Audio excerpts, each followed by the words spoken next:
Hey guys, so we're moving on to talking about learning. With this, we're talking about behavioralism, which is still a major component of psychology.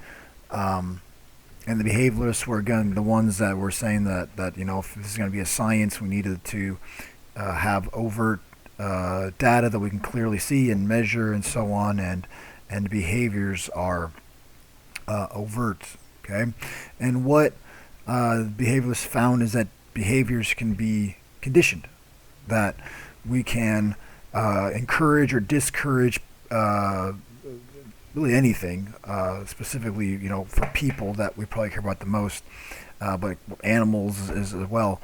We can encourage them or discourage them from doing certain behaviors through the process of conditioning.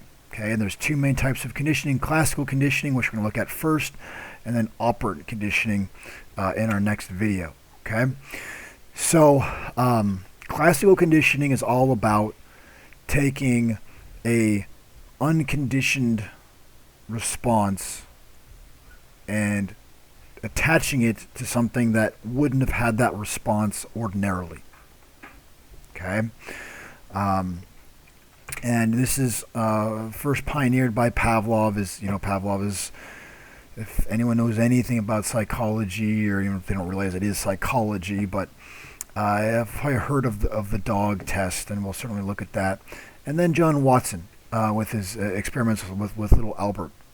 Okay, um, so we'll talk about them and their experiments a little more. So first off, Pavlov. So he has the dog, and he presents it with food. Okay, so what you have first are the unconditioned stimulus and the unconditioned response. So these are things that happen naturally, that you don't need to train anyone to do anything. So an unconditioned stimulus for a dog is food. Like, dogs see food, and their unconditioned response is to begin to salivate to that food. No one teaches them how to do it. It's built in them. It's instinctual. Okay, so unconditioned is before the conditioning happens. So if you show a dog food, they're gonna salivate. No one needs to train them how to do that. That's just what they do.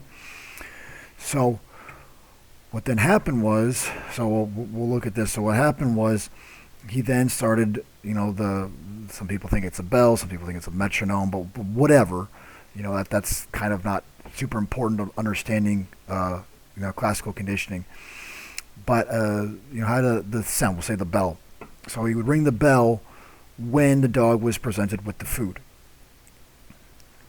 Okay, so the unconditioned stimulus was the food. The unconditioned response was the drooling, and then you have a conditioned stimulus.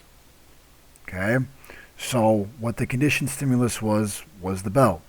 So now the conditioned stimulus is, then the dog hears the bell, thinks that the food is going to be present, and then that has the unconditioned response of salivating. Well, when the dog food was eventually removed entirely and the bell was rung, now you have the conditioned response of the salivation, because naturally a dog would not salivate when they hear the bell ringing. Okay, so you have the unconditioned stimulus. No one has to train anyone to do this. You have the introduction of the stimulus that ordinarily would produce no effect. Before conditioning, a dog wouldn't really care about the bell, but now, because you have the conditioning of the unconditioned stimulus with the now conditioned stimulus with the bell, and the dog begins to associate the bell with the food, and now you can eventually remove the food entirely, and now the conditioned stimulus of the bell will elicit the same response as the food, now as a conditioned response of salivation. So before conditioning, dog doesn't care about the bell. After conditioning, now that bell produces the same response as the food would have unconditionally. Okay, so here's the same thing. And now you can actually, they took it a step further to the second order. So now you have the metronome as the conditioned response.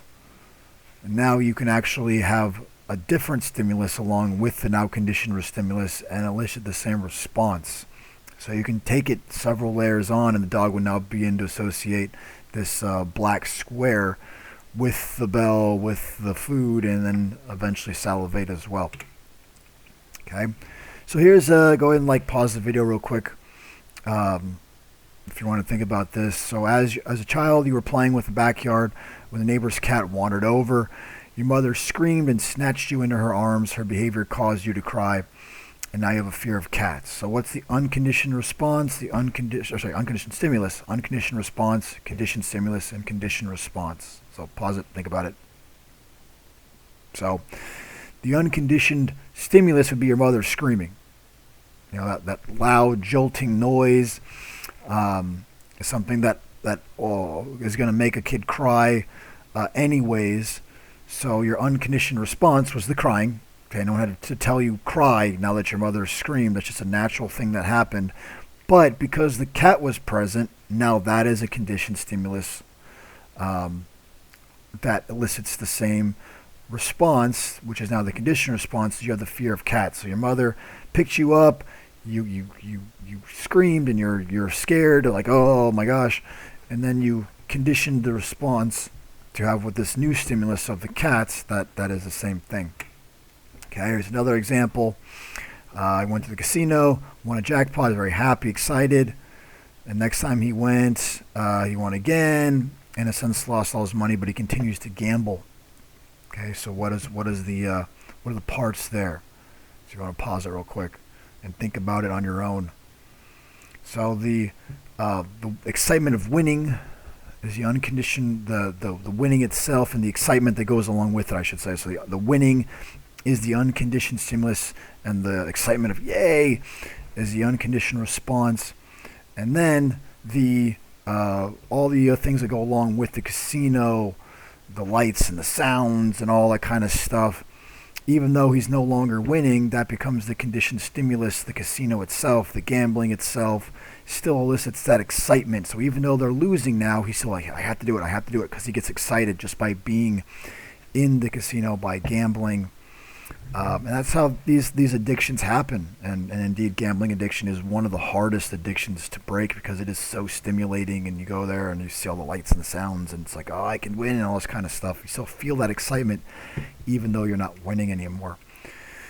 So conditioning can and we'll see at the end a lot of applications of understanding conditioning. Okay, so the processes of conditioning of acquisition, which is that learning stages of when you begin to pair that conditioned stimulus and the unconditioned stimulus together. Okay. The extinction is now, so if I actually do have a conditioned stimulus and do have a conditioned response, over time, if I don't then reintroduce that unconditioned stimulus to strengthen that conditioning again, that will gradually go away. You know, if Pavlov rings that bell every day and that dog isn't getting food, that eventually the dog's going to be like, yeah, I don't really care about that bell anymore. Okay, so that's extinction. So it will be gradually weakening without the conditioned response being, the unconditioned stimulus being reintroduced. Okay, spontaneous recovery can be a sudden reappearance of an extinguished behavior. Okay, conditioned response, and then stimulation generalization. So we don't talk about the little Albert. So little Albert was kid. Albert was just the pseudonym to protect the kid's identity, and so the kid was introduced with a mouse, a white mouse, which initially little Albert didn't really care, wasn't afraid of, no big deal, and then the Watson, which we'll talk about ethics, not really ethical, traumatizing this kid potentially, but bang, this loud noise. And that loud noise, just like we saw with the cat thing, was the unconditioned stimulus, and the unconditioned response is like Albert's like freaking out because kids don't like that loud noise. And what happened was with the little mouse there that Albert wasn't initially afraid of, that became the conditioned stimulus because now the fear associated with the bell, the loud noise, was then put on that little mouse. So the conditioned response became crying every time little Albert saw the mouse. Well, It worked so well, basically, that anything white now terrified little Albert. Okay, so if you go back, we have like even Fierce Santa Claus, like the big white beard, like terrified little Albert. So he had a generalized response, a general stimulus at anything that looked like that white mouse, even if it wasn't, now also conditioned or triggered that same conditioned response of fear. Versus stimulus discrimination, which is the exact opposite. That only that specific conditioned response will trigger. Sorry, only that specific conditioned stimulus will trigger that conditioned response.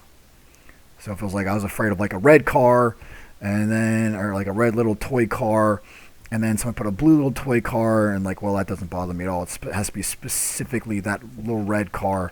That would be stimulus discrimination. Okay, so acquisition and extinction. Okay, the stronger the conditioned response is, the longer it takes, and then you have this spontaneous recovery and eventual total extinction if you only have the conditioned stimulus as well. Okay, so here's the acquisition, 24-hour rest. You still have that spontaneous recovery, but each time that you have that break, the recovery is less and less and less until eventually it will become totally extinct without the reintroduction of the unconditioned stimulus. So again, some applications of understanding classical conditioning. You got fears, why people might be afraid of certain things that might seem unreasonable.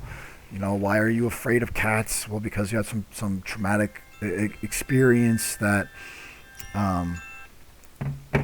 made you afraid of cats because you're associating it with this. It becomes this conditioned response and conditioned stimulus to the cat.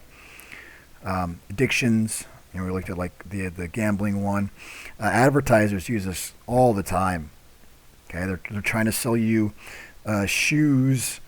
And they're putting popular music on, or they have this attractive person. It's like, well, why is this attractive person holding a shoe? How is that going to get me to buy a shoe? Well, you have that unconditioned response of being attracted or like pleasant feelings or whatever to the unconditioned stimulus of the attractive person. And now that shoe becomes the conditioned stimulus that is still making you like, oh, I'm attracted to that. Like, I have that positive, good feelings about that shoe as well. Okay. And then aversion therapy. There's people who has alcoholism. There's a medication called Antabuse that you can give them, which makes them horribly sick. Like if you have Antabuse in your system and you drink alcohol, you are like very, very violently, horribly sick. It's an incredibly negative thing. So someone who has trouble getting rid of their alcoholism, they can be given this drug, and given this, they might drink it and become horribly sick, and then the unconditioned stimulus is the antabuse. The unconditioned response is feels horrible, negative, like, oh, I don't want to do that, like that's terrible.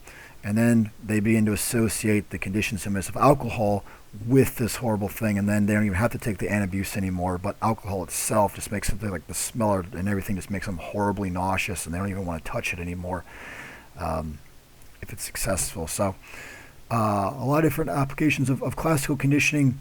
The other type of major type of conditioning is operant that we'll look at in the next video.